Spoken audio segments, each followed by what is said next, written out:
Hey everybody, it's Pat and welcome to another video. We are back on the couch and today I want to talk about why I use a Mac that's almost 10 years old to make all of my content. Now I bought this Mac back in early 2011 when a store I used to work for closed down. The Mac Pro was set up as a demo for a whole year, was basically just powered on in the morning, powered off at night, and just sat there for a whole year when the store was open. When the store closed down, I bought the Mac Pro off their hands for less than it sold at retail price. Prior to owning that Mac Pro, I had an early 2008 iMac, I think. It was a 24-inch, the first 24-inch iMac they made. I got that again with a sweet discount, but that is back when I worked at the Apple store, so my employee discount applied to that Mac. And before that, my brother sold me his old G4 for about 250 bucks. That was my very first Mac computer in about 2006 or 7. Before that, I had pretty much only used PCs, and when my brother sold me his G4 for a couple $100, that's when I switched to Mac. So pretty much all the Macs I've owned to this day, I've never paid full price for. So that's one of the reasons why I won't buy another Pro computer. They're just so expensive compared to what I paid before for other very good computers. Now spec-wise, this early 2009 Mac Pro is a quad-core 2.26 gigahertz, so it's 8 cores. When I bought it, it had maybe 4 gigs of RAM, but now it has 16 gigs of RAM.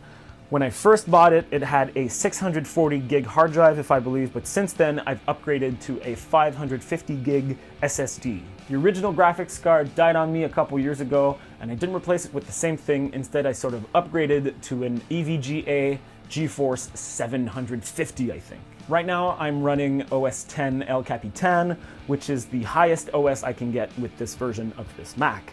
I can always flash it and make it believe that it's a newer version of a Mac Pro and then run newer OSs, but I'm not really ready to commit to that just yet. One of the other reasons why I'm still using a 10-year-old Mac is that it still just works fine, and it's very capable. Back when it came out, it was a super high-performance machine, and to this day is still considered a high-performance machine. It's an 8-core, it's got 16 gigs of RAM, it's got an SSD in it, it's got a decent graphics card, and for what I do, frankly, it's great. I've got a bunch of legacy hardware, like an older Apogee Duet that has a FireWire port, and I can still just plug FireWire into the computer and it still works. What I really love about this computer and the way Pro Macs were built back in the day is that it's customizable. Like I said before, I've changed the graphics card, the hard drive, the RAM, I've added other cards to it, and that's not really something you can do that much with recent Mac Pros, or even less so with the iMac Pro. To be fair, it's really not the only Mac that I use. I have several other Mac computers, but when it comes to creating podcasts,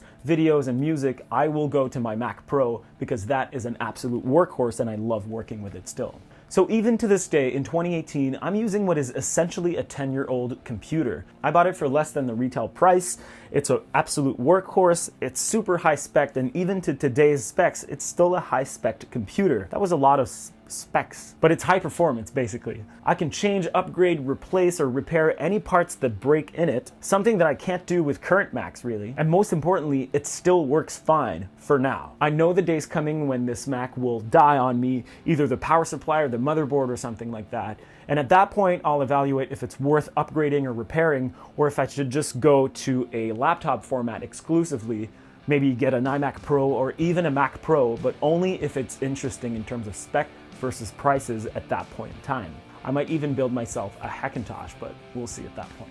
So there you have it. I just wanted to make a quick video explaining why I use such an old machine, but you know, it works for me, so I'm not going to replace it until I absolutely have to. If you enjoyed this video, consider giving it the old LCS. Otherwise, if you want super in-depth stuff, you can subscribe to my podcast available on Anchor and Apple Podcasts. If you want to find it, just go to anchor.fm/Pat Flanigan.